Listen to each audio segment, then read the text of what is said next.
Lucas. Hello, Ben. Thanks for coming by today. It's my pleasure. Been looking forward to it. Well, good. Well, we're looking forward to finding out more about you and your history and your desires for running for the school board. That's good. I'd love to talk about all of the above. Tell us a little bit about your history with Collierville. Well, I moved to Collierville 2 years ago. I am a native Memphian. I lived in Germantown 10 years prior to my moving to Collierville. And in October of 2010, I moved to Collierville and have been very happy here ever since. Well, that's great. So how did it come about, you deciding to run for the school board?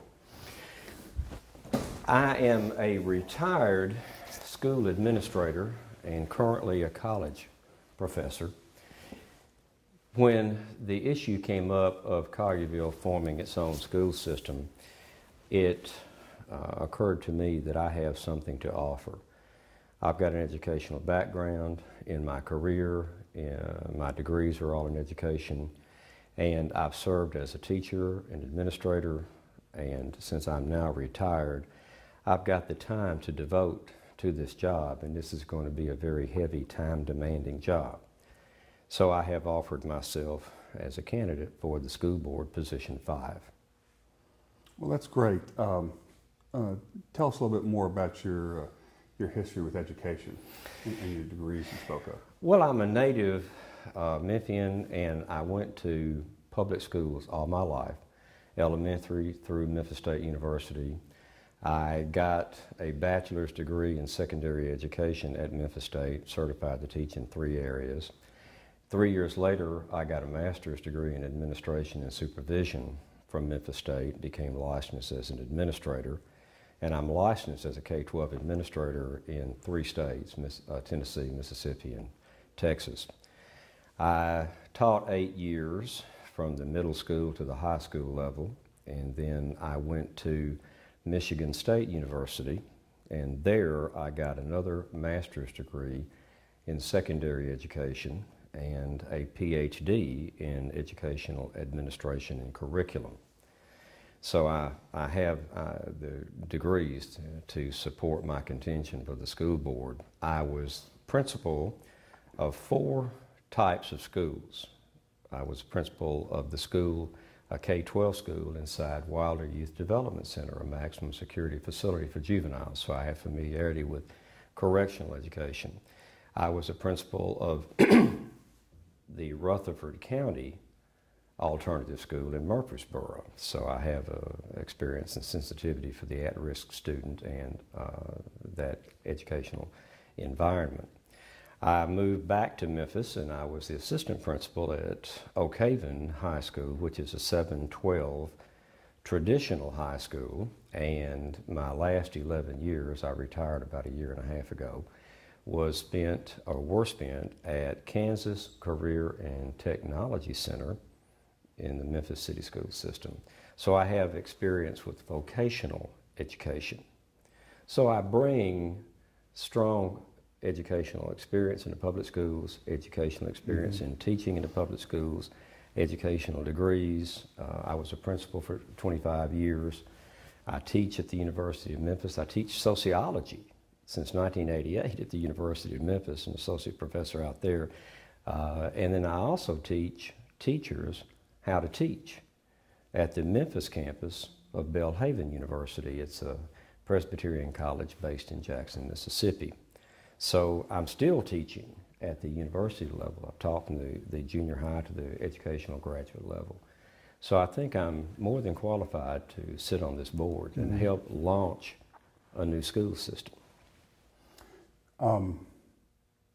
The board's going to face a lot of decisions, and board members, it's going to need a board that has a diverse background.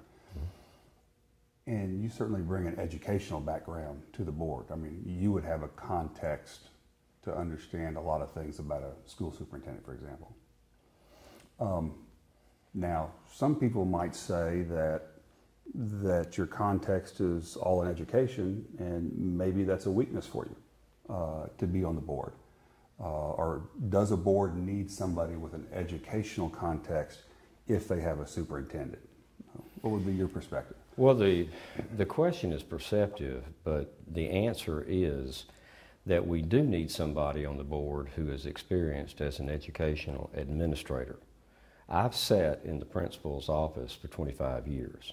I know how schools work from the inside out. I've been a building level principal. I know what principals need. I know what teachers need. The people should understand, voters should understand, that the Board of Education is not an administrative body. It's a policy-making body. We don't run schools. One of the first responsibilities, the first responsibility that we'll have as a board is to select a superintendent.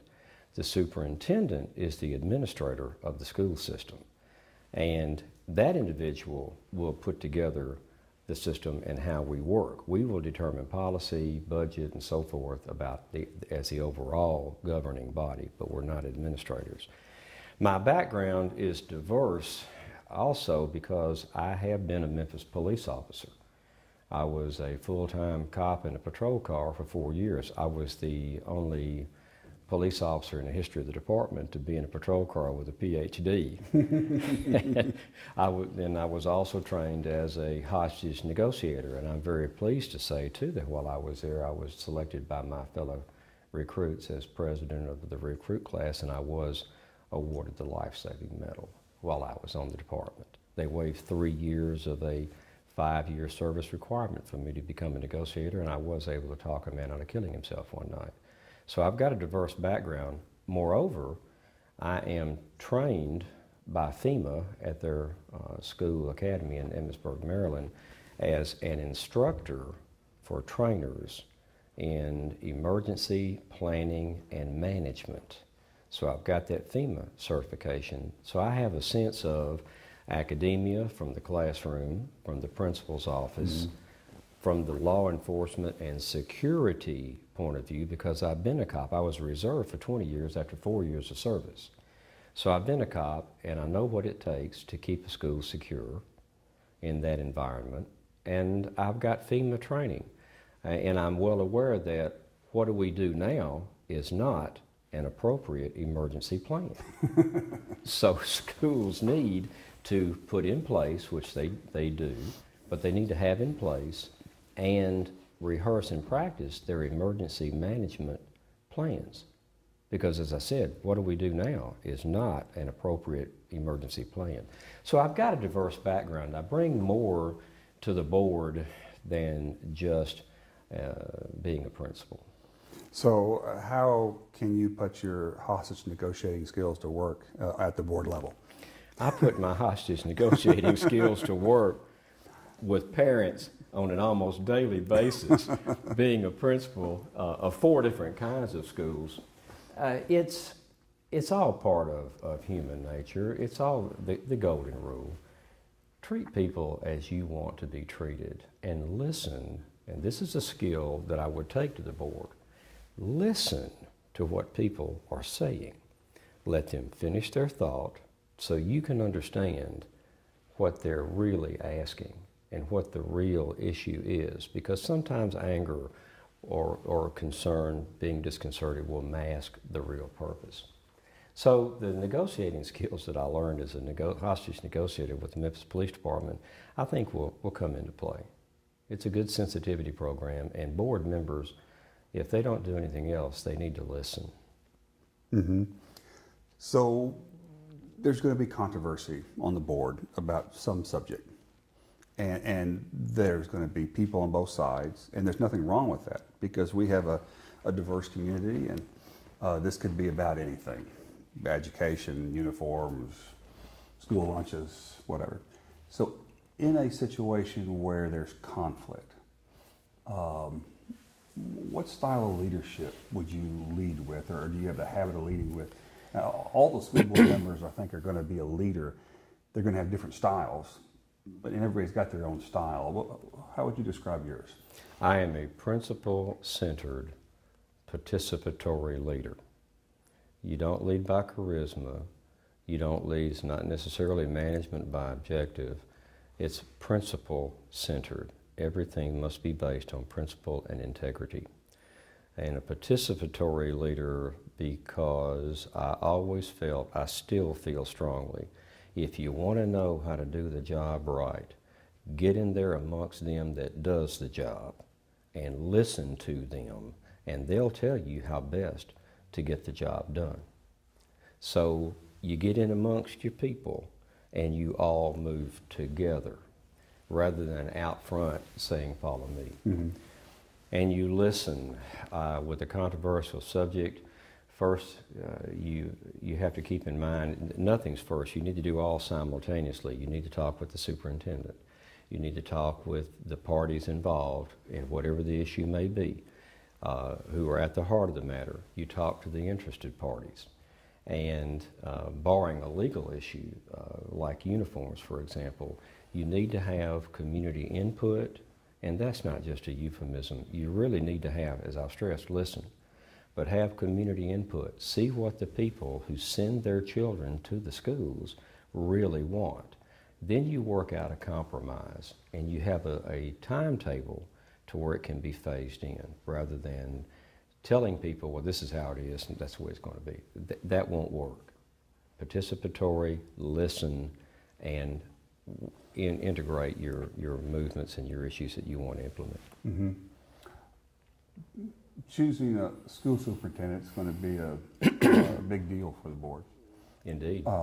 And I'm assuming that there'll be 3 or 4 finalists, and their resumes are all going to look fine. They're all going to have some experience. They're all going to be qualified as educators.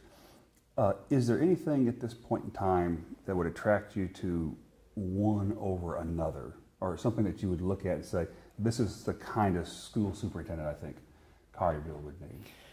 I think that we should try to stay local if we can and get someone who is familiar with Collierville schools. I would look for an individual who has been an administrator in preferably as many situations as possible. I would look for someone who's got a demonstrated track record of success and community relations, a person who has demonstrated that they can work well with the community, because we can't do this by ourselves. We've got to have community involvement, mm-hmm. and as much of it as we can. So I'd want a superintendent with that demonstrated track record. We're looking for someone who is a cool head and has strong interpersonal skills. As I just said about what I think a board member should have and how a board member should be, you've got to listen to your constituency or your parents, and someone who has that skill, good, strong personal skills, strong background, preferably an advanced degree. I would like to have someone who holds doctorate level in education. So a strong educational background, strong experiential background, strong interpersonal skills, demonstrated track record with community relations. What would you do in this situation? Let's say you're elected, and a year from now somebody comes up to you and says, little Johnny doesn't like his teacher, and I don't like his teacher either, and I voted for you, and I want you to do something about that. What would you do in a situation like that? I would, first of all, ask the parent or the constituent, what's the problem? Talk to me about the problem. Because then I would say, you must understand, I don't run a school, and I'm not going to go into a school and attempt to pressure anybody. What I do need to know, what I would do, would be to have your concerns and relay those to the superintendent. And the superintendent will then address the issue. And I would stress with the parent, I do not want you to think I'm saying, oh no, it's hands off. I will convey your concerns, because obviously you've got concerns, but I'll convey them through the proper channels. Because I would not, when I was a principal, I didn't want a board member coming in and, so to speak, leaning on me. And that denigrates the role of a board member. It denigrates the role of the principal. It's insulting and plain aggravating to the administrator. There are channels to handle that. And then I would tell that parent, I will follow up with you. This is not the end of the matter until something is resolved in your concerns. But that's how I would handle that. You mentioned earlier that you'd like for the school superintendent to have a doctorate in education. Is that right? That's correct. What's the next level below that, and why is that level the correct one in your mind? What does the community gain? Well, let me tell you, to scaffold, as we say in education, to build up to make a point. Because you know I don't know what I'm talking about, right? Precisely. Go ahead, please. And most people don't, so they just want to know. I've got, in this sense, I'm every man in your question. I've got a bachelor's degree in secondary education. I'm trained at the bachelor's level to be a teacher. I've got a master's degree in administration and supervision. I'm trained to be an administrator, licensed to be an administrator. That's all you need. That's your entry level to be a principal or a superintendent. And then I've got a second degree in master's degree in secondary ed, which is further study in secondary ed. And I've got a PhD in educational administration and curriculum. Now, PhD or EDD, either one, it demonstrates a couple of things. It demonstrates the individual's commitment to the extreme, utmost in their personal development. You can't go any further than a PhD or an EDD. That's a terminal degree. It's what's called a terminal degree. Now, you can do postdoc study, postdoctoral, but if you've got the doctorate, you have demonstrated to everyone concerned that you have a fire in your belly to be all you can be in your career. You have done all the professional development and personal development that one can get. You have said, I'm willing to do whatever it takes. So it demonstrates a higher level, not just a higher degree, but a higher level of desire to be the most effective administrator that you can be. And it also, in going through a doctorate, I can tell you from personal experience, in going through a doctoral program, your studies are diverse and they're intense. You learn how to be a scholarly researcher so you can find for yourself whatever it is that you may need to know in a given situation. So the doctorate indicates a person who has stepped up to bat and stepped up to bat yet again with personal and professional commitment. Besides hiring the school superintendent, what would be some other issues you think the school board members will face that are significant? We're going to, first of all, we're going to face funding. And the Kappa Delta Phi Delta Kappa magazine, Phi Delta Kappa Honor Society in Education, has a magazine, Phi Delta Kappa, and they conduct for the last 15 or 20 years the annual Gallup poll on educational issues.